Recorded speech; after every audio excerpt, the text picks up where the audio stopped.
Brazza, ville créative de l'UNESCO, carrefour de la créativité artistique et de la diversité culturelle, héritière de la rumba congolaise qu'elle partage avec sa voisine Kinshasa.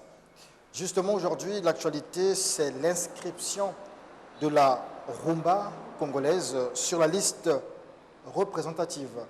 Et dans ce contexte, sous l'impulsion des présidents congolais, Denis Sassou Nguesso et Antoine Félix Tshisekedi, un comité scientifique conjoint a été créé.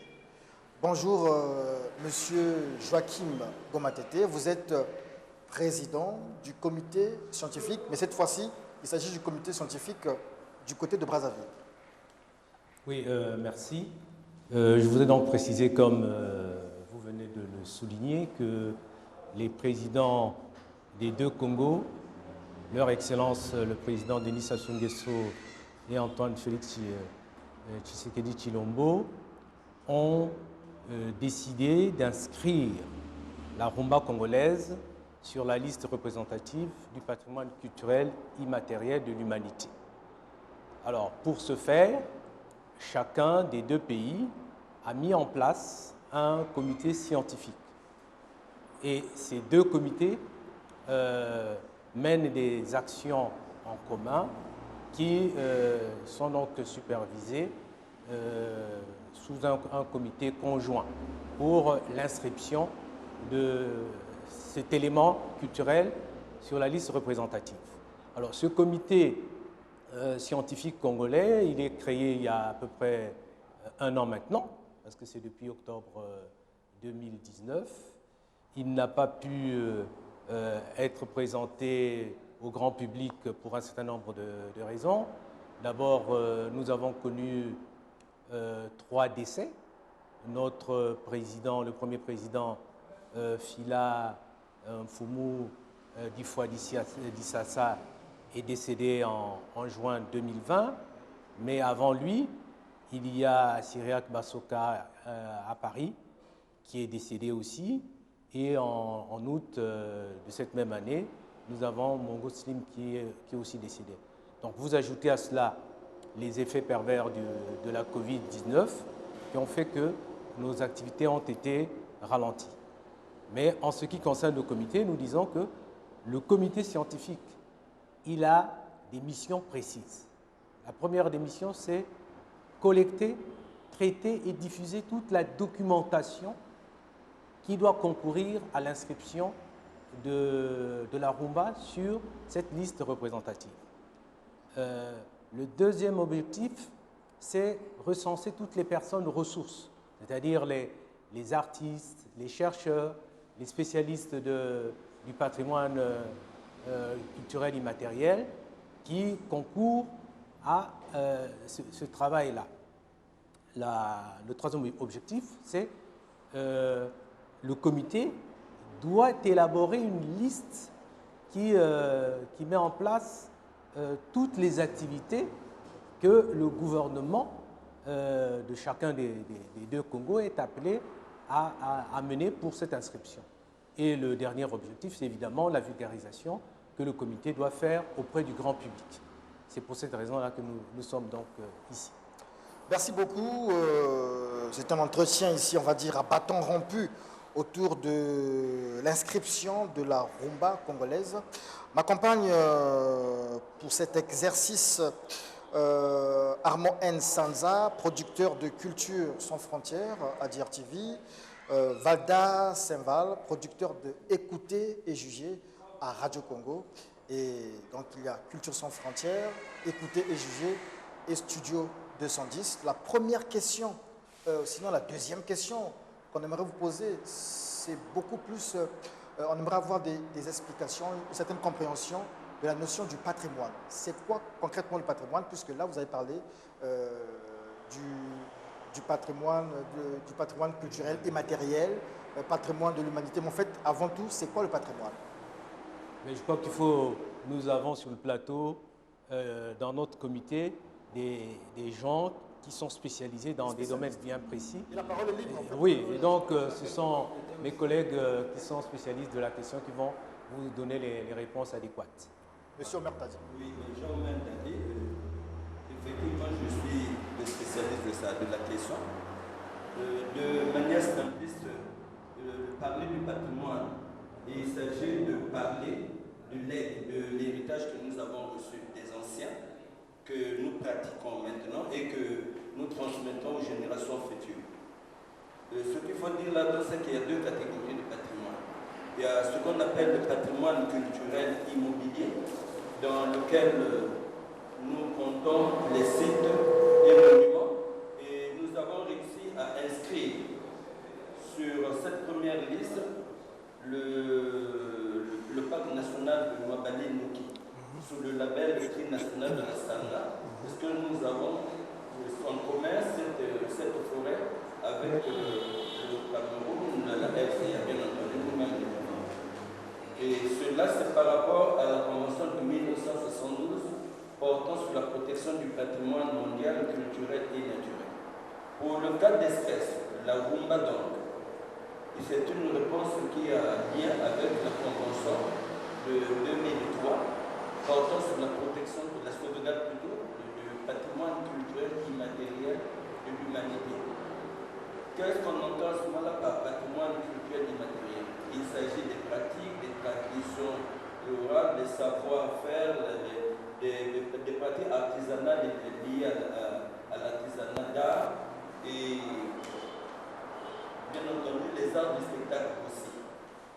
Et dans cette catégorie, il y a 5 domaines, et dans les 5 domaines, il y a les traditions et expressions orales, y compris la langue qui est utilisée comme vecteur, c'est-à-dire le moyen par lequel on transmet ces éléments-là à d'autres générations.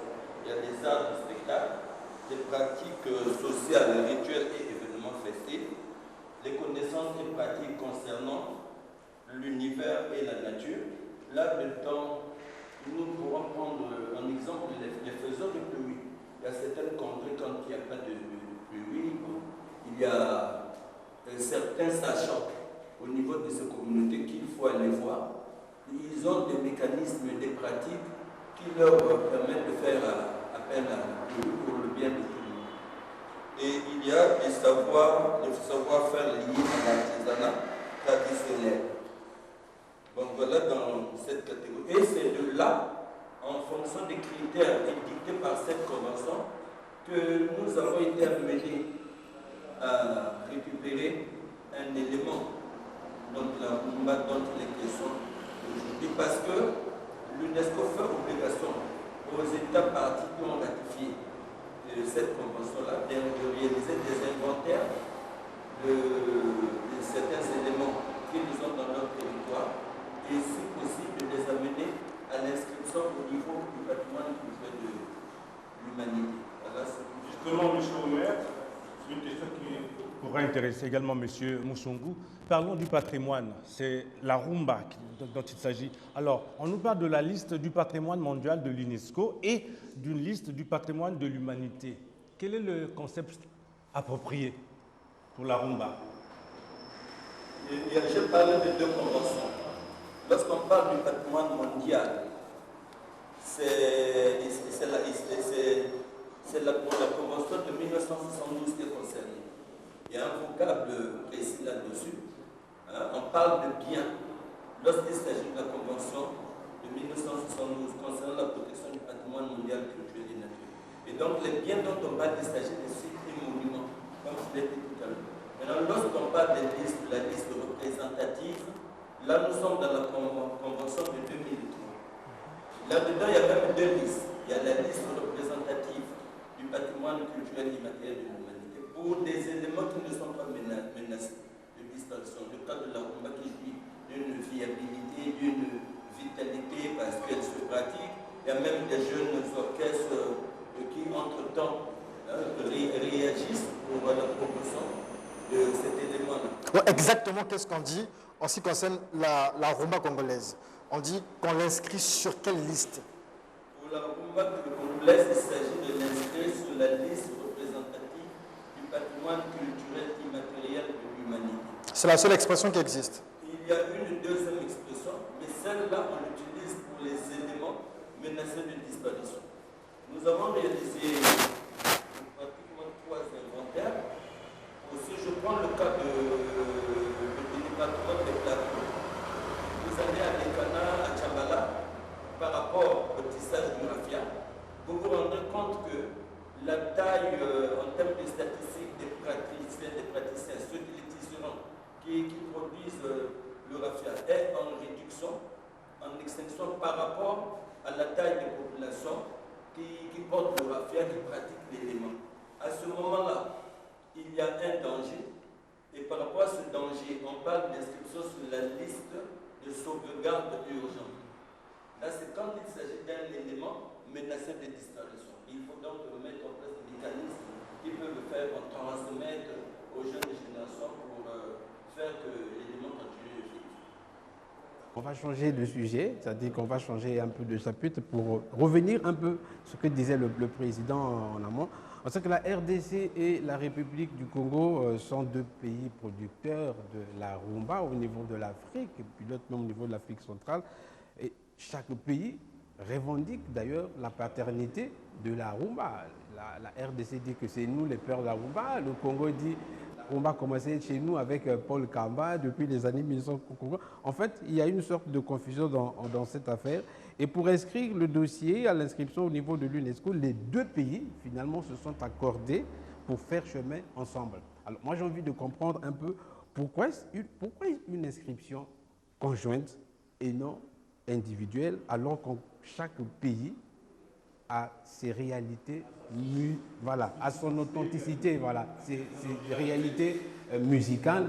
Comment est-ce que ce projet est arrivé à vous unir pour créer un comité commun pour mener cette action?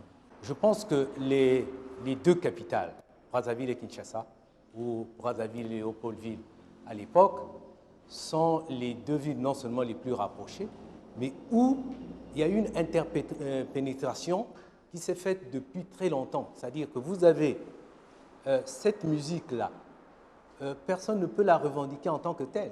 Si nous prenons les grands orchestres, vous voyez, vous prenez l'Ok Jazz par exemple, elle est créée par des musiciens de Brazzaville et ceux de Kinshasa. Si vous prenez les bantous de la capitale, vous avez des musiciens de Brazzaville et de Léopoldville.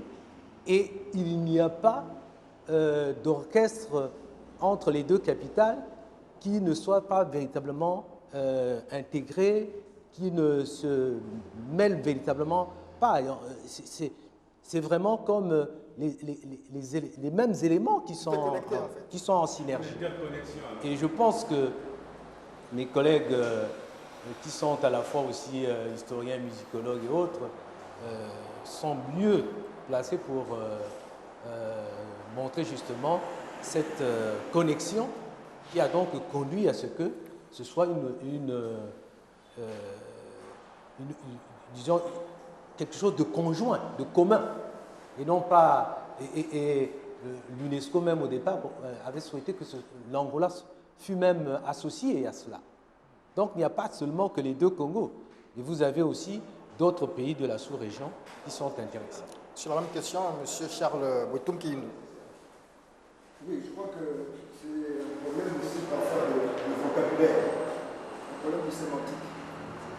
Lorsqu'on parle de rumba congolaise, je précise, rumba congolaise. On ne parle pas de la rumba cubaine. Il s'agit de la rumba congolaise, donc celle qui est née au Congo. Et quand on dit Congo, il ne s'agit pas de Congo-Brazzaville, de Congo-Kinshasa seulement. Il s'agit de Congo pris dans sa globalité. Aujourd'hui, quand nous disons nous sommes des Congolais, il y en a qui précisent de Brazzaville, de Kinshasa, de RDC. Et quand on s'arrête à Congolais, ça ne gêne personne, que ce soit là-bas ou ici, Congolais. Je voudrais revenir sur une notion qui pourrait peut-être éclairer la lanterne de tout le monde. C'est que quand on a entrepris cette démarche pour l'inscription de la rumba congolaise, le patrimoine culturel et matériel de l'humanité, il y a un certain nombre de critères qui sont édictés par l'UNESCO pour qu'on puisse justement aboutir à cette inscription. Et la rumba congolaise, nous pensons, à notre niveau, tel que le dossier a été ficelé, nous pensons qu'elle remplit ces critères. Et ce sont ces critères qui définissent justement l'élément, nous disons l'élément rumba congolaise.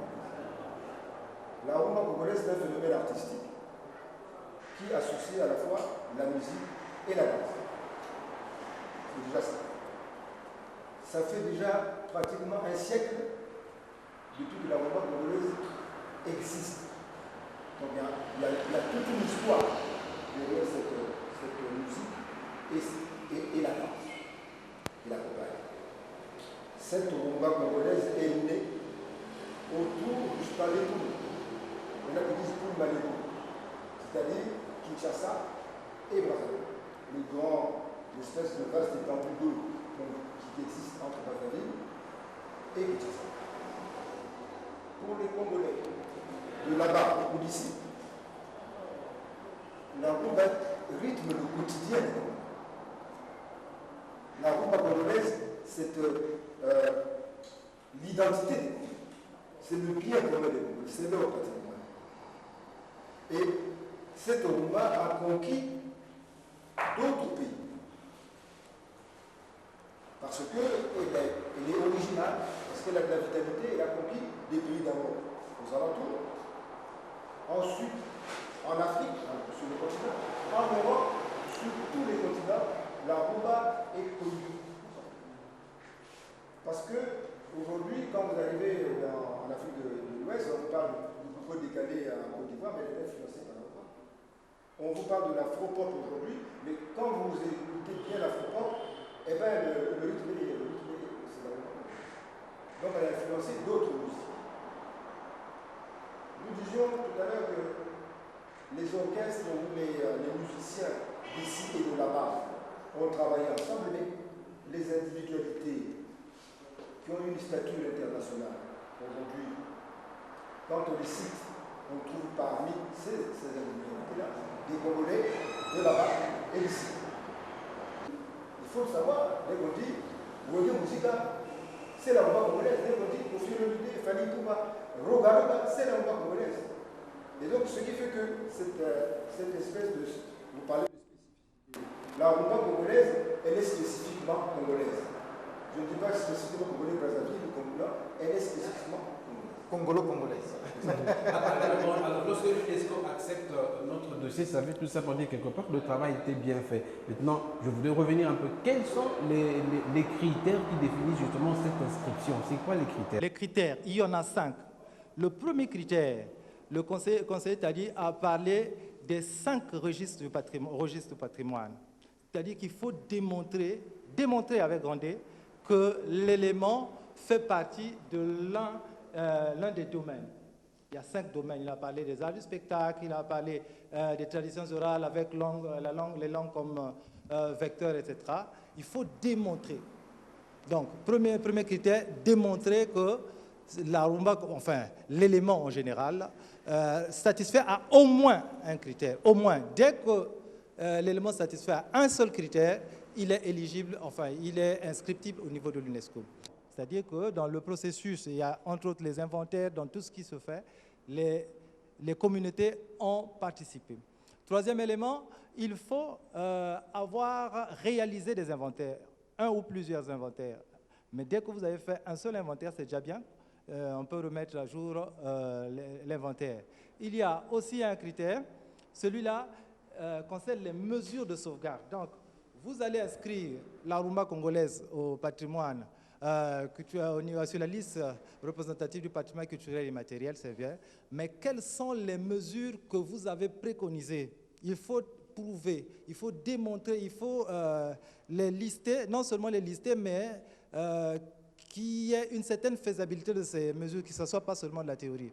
Et tout ça, au niveau du comité conjoint, tout ça a été fait. Il y a un dernier critère, bien sûr. Ce critère concerne donc l'élément doit figurer dans l'inventaire, on l'a dit, la participation des communautés, et puis bien sûr, l'élément doit contribuer à assurer la visibilité du patrimoine culturel immatériel en général. C'est-à-dire, parfois, on est un peu étroit sur la question, mais en inscrivant la rumba, on ne veut pas montrer au monde la rumba. Voilà l'intention de l'UNESCO. On veut montrer au monde le patrimoine culturel immatériel en général. Je ne parle pas de la rumba, mais du patrimoine. Dans l'inscription de la rumba, du Québec ou de n'importe quel patrimoine, élément du patrimoine culturel immatériel, doit amener la visibilité du patrimoine culturel immatériel. Et aussi, il y a une partie qui complète dans les critères, il faut que ça amène la prise de conscience de ce patrimoine. C'est-à-dire que les individus, même les communautés détentrices, doivent être conscients que ce qu'ils pratiquent, c'est un élément du patrimoine culturel immatériel. L'UNESCO demande que l'on puisse démontrer. Il a présenté 5 critères. Vous savez que ce document peut faire... c'est un peu gros comme ça, mais c'est le résumé de 5 critères seulement. Hein. On a morcelé des questions, mais dans toutes ces questions, il faut démontrer que les 5 critères sont renseignés, c'est les 5 critères sont satisfaits. Et nous avons la rumba, par exemple, dans le cas de la rumba, nous avons inscrit la rumba sur les domaines du patrimoine, il y en a 3. Nous avons démontré que la rumba est un art du spectacle, mais au Congo, ça ne se démontre plus, mais au niveau de l'UNESCO, on l'a fait. Et nous avons démontré que la rumba est une pratique sociale et puis un événement festif. Ça ne se démontre plus. Nous avons, à ce moment-là, avec un certain nombre, nous avons mutualisé les intelligences avec la RDC pour démontrer un autre critère, donc un dernier. Nous avons montré que la rumba fait partie des traditions et expressions orales, y compris... je vous en prie. Des traditions et expressions orales.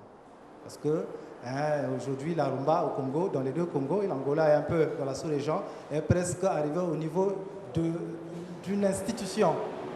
Voilà. Et tout ça a été fait. Honoré Mobonda, vous êtes rapporteur du comité scientifique dont il est question ici. Nous avons amorcé déjà le point sur les stratégies en complément à ce sujet. C'est-à-dire que j'aimerais revenir sur une chose, parce que vous avez posé la question sur pourquoi les 2 Congos. Mais ça, c'est ce que nous disons aujourd'hui. Mais parce que les musiciens eux-mêmes ont dit qu'il n'y avait qu'un seul Congo. Vous prenez Congo Moko de Papa Wemba. Vous avez Kabasele et Bombenga qui ont parlé de Ebalea Congo, qui n'est pas une clôture, mais qui n'est qu'un passage. Et pour mettre les 2 rives ensemble, Franklin Bukaka avait opté pour la construction d'un pont sur le Congo. Donc, s'il n'y avait pas eu la colonisation, mais il n'y aurait aucune espèce de frontière entre les terres de Nko-Ilo et de Ngalieme en face. Et d'ailleurs, vous avez Njili et Njiri, ils sont les mêmes choses, Maluku et Maluku. Et quand vous allez plus loin, c'est que ce fleuve-là, comme les musiciens eux-mêmes l'ont dit, ne constitue nullement une frontière. Donc, Franklin Bukaka l'a dit, il faudrait que le Congo devienne un seul Congo, celui de Lumumba. Donc, si vous voyez déjà par cela, donc, c'était normal que ce Congo unique crée un comité conjoint, ce qui est vraiment normal. Tout à l'heure, on parlait également de l'apport possible dans cette musique-là de l'Angola, de la Rhodésie, du Cameroun. Vous savez que Manouk Dibango, par exemple, c'était le saxophoniste, le pianiste de l'African Jazz. Isaac Musekiwa était le saxophoniste de l'African Jazz également. Donc, et ce dont le président a parlé également, Bouetoum Kindou, sur ce fait qu'il est normal que nous appelons Congo. Ce n'est que parce qu'il y a eu la colonisation. Donc, pour aller ensemble au combat, il faut une stratégie. C'est laquelle, justement? La stratégie, elle est de plusieurs formes. Plusieurs formes. Nous allons, puisque la chose n'est pas encore inscrite, il faut amener le maximum possible de ceux qui nous entourent, ceux qui nous ont également accompagnés. L'Angola, par exemple, qui devait nous soutenir, le Cameroun, le Gabon, la République centrafricaine, puisque tout cela, comme l'a dit Bouitoum tout à l'heure, ce sont des gens qui ont nagé dans la rumba congolaise pour arriver à créer maintenant ce qui leur appartient de manière propre. Il y a ce lobbying-là qu'il faudrait faire au niveau des chefs d'État, au niveau... Qu'il faudrait faire, qui n'est pas encore fait jusqu'à présent? Bon, je ne sais pas s'il faut le dire ainsi. Nous avons déjà commencé à prendre à tâche avec des gens qui vont porter le dossier commun des deux Congos, en fait, de l'Afrique indépendante, parce que vous savez que la rumba, ça a été la musique de l'Afrique indépendante. Donc, porter jusqu'à ce que l'on puisse inscrire la rumba congolaise sur la liste représentative du patrimoine culturel. Un ajout, Président? Oui, je voudrais ajouter au propos du professeur Mobonda ceci. Les deux comités ont eu à mener un certain nombre d'activités qui ont conduit jusqu'à ce que le dépôt ait été fait le 26 mars 2020. Et nous avons fini par avoir un document commun de stratégie. Et ce document de stratégie se décline en 4 axes. Donc nous avons le premier axe, c'est l'insertion et renforcement de la rumba congolaise dans les cursus et les curricula éducatifs. C'est-à-dire que dans notre système éducatif, que ce qu'il soit ici à Brazzaville, au Congo-Brazzaville ou en RDC, il faut qu'il y ait une insertion des éléments liés à la rumba. Et ça, c'est un travail qui doit être fait. Le deuxième axe, c'est le renforcement du rôle des communautés. N'oubliez pas que tout à l'heure, M. Moussoungou a dit que dans le patrimoine, la question de l'inscription du patrimoine, il y a une place importante qu'il faut donner aux communautés. C'est-à-dire, par exemple, les associations des musiciens, ceux qui travaillent dans le domaine de la production musicale, etc. Et donc, il faut renforcer le rôle des communautés dans la valorisation et la sauvegarde de la rumba. Troisième axe, insertion de la rumba congolaise dans les politiques multisectorielles de développement. Donc, il ne peut pas y avoir aujourd'hui une activité de développement qui ne prenne pas en compte. Il faut que nous travaillions pour que l'élément rumba soit pris en compte dans toutes les politiques de développement au Congo. Et le quatrième axe stratégique, c'est de stimuler les recherches pluridisciplinaires sur la valeur patrimoniale de la rumba congolaise. Et ça, c'est maintenant le domaine des scientifiques. Ils doivent faire des colloques, ils doivent organiser des recherches de terrain, etc., pour amener à la valorisation et à ce que la rumba soit connue et pérennisée. Ces stratégies-là se font, devraient se faire actuellement, ou bien sont des stratégies post-inscription. En fait, après que le dossier a été accepté en ce moment-là, ou bien les stratégies, c'est maintenant déjà? Non, mais c'est une stratégie à long terme. Nous avons prévu jusqu'en 2025, je crois. D'accord, 2025. Donc, mes collègues peuvent éventuellement donner des détails, des précisions sur ces axes. Mais, par exemple, sur la recherche, mais pendant que nous sommes ici, il y a beaucoup de gens qui sont toujours en train d'écrire sur la rumba congolaise. Il y a déjà beaucoup de livres qui sont en préparation. Il y a également, on fait un répertoire de toutes les chansons qui ont été publiées, ou même qui ne sont pas encore publiées sur disque, qui n'ont pas été gravées sur disque. On fait tout ce répertoire-là en ce qui concerne la rumba. Et on va au-delà, parce que vous savez, le concept de rumba, vous avez des chansons comme Rumba de Ondo Ondo, mais c'est un cha-cha-cha. Et pourtant, c'est ce qu'on appelle rumba. déjà pour cette première étape que vous avez franchie, mais nous sommes tous dans ce contexte des stratégies. Voilà, on sait que pour réaliser un grand projet, ça demande naturellement les moyens. Comme on dit, un homme, une mission et les moyens. Est-ce que vous avez vraiment... Est-ce que vous disposez des moyens quand même pour arriver à terme de ce projet? Est-ce que vous avez les moyens de votre politique?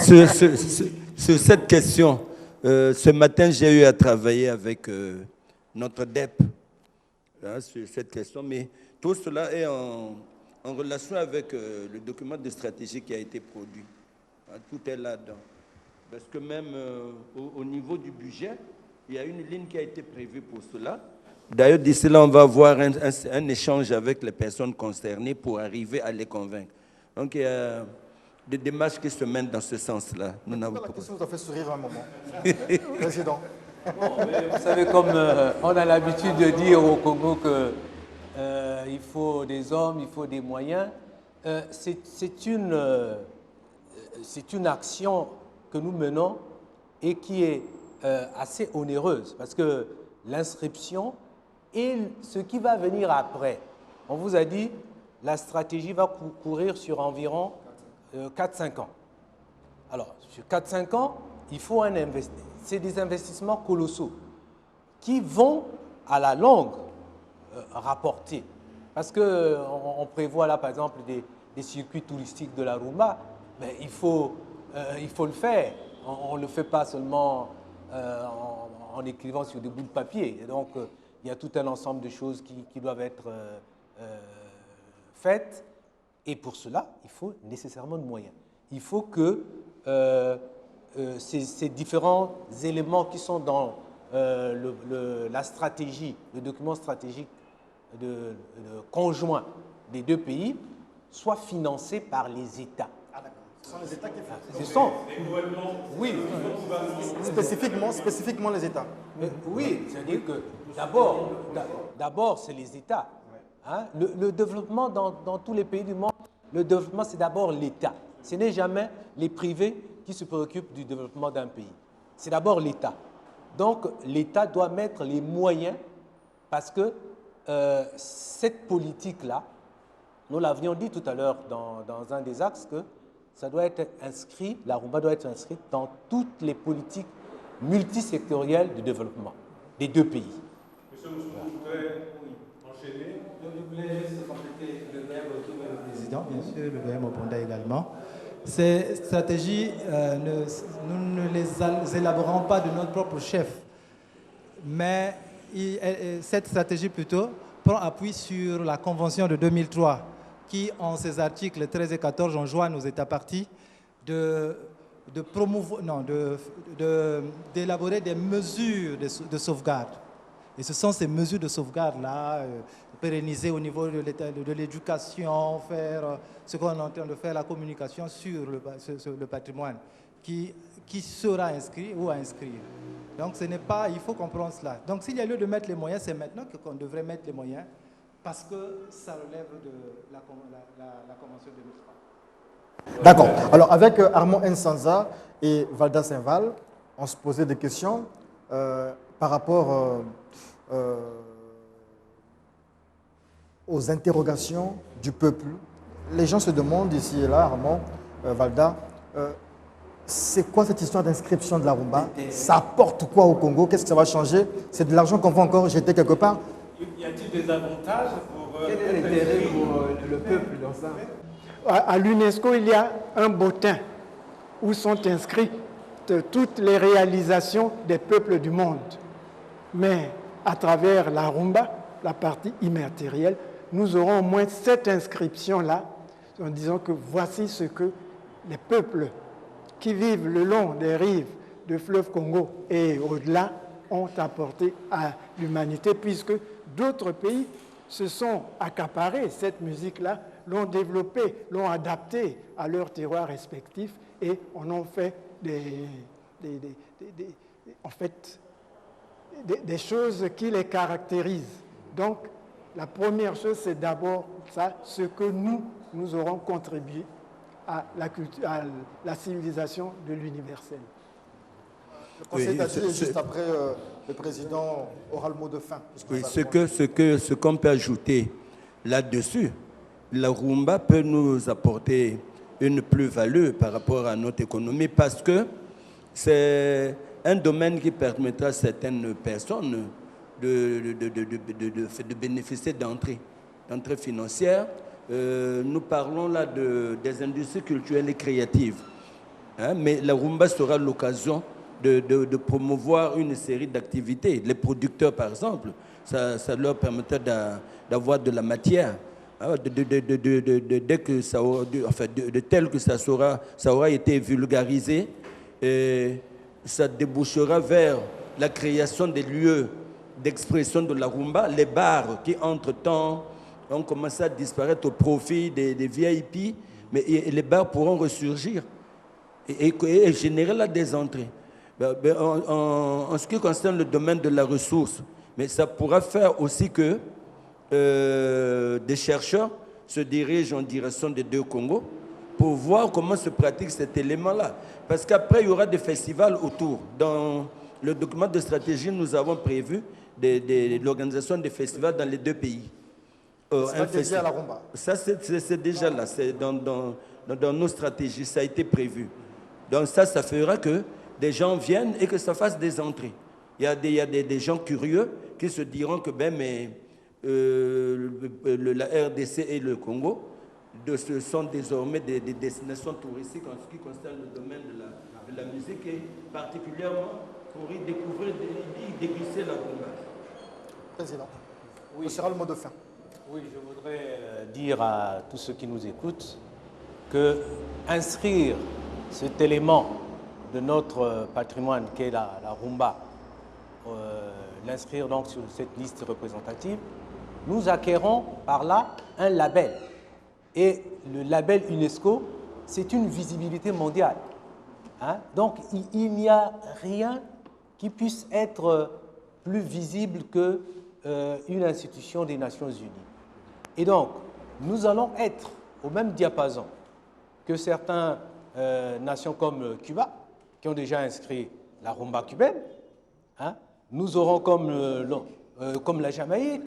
Vous voyez, aujourd'hui, quand on dit la Jamaïque, c'est le reggae qui a permis de connaître cette petite île. Hein? Mais aujourd'hui, si la rumba congolaise est inscrite au patrimoine culturel immatériel de l'humanité, ce sera quelque chose de fantastique pour notre pays, parce que, comme l'a dit le conseiller Tadi, ce sera une plus-value pour nos économies. Il y aura beaucoup de choses qui vont se créer autour de la rumba. Nous avons aujourd'hui des facultés, des sciences humaines et des arts. Il faudra qu'on forme, par exemple, des spécialistes qui vont s'occuper de ces questions. Et donc, toutes ces choses-là sont dans notre stratégie. Et nous avons donc expliqué au grand public le pourquoi de ce comité. Et nous mettons derrière les gouvernements des deux Congos pour qu'ils prennent à bras le corps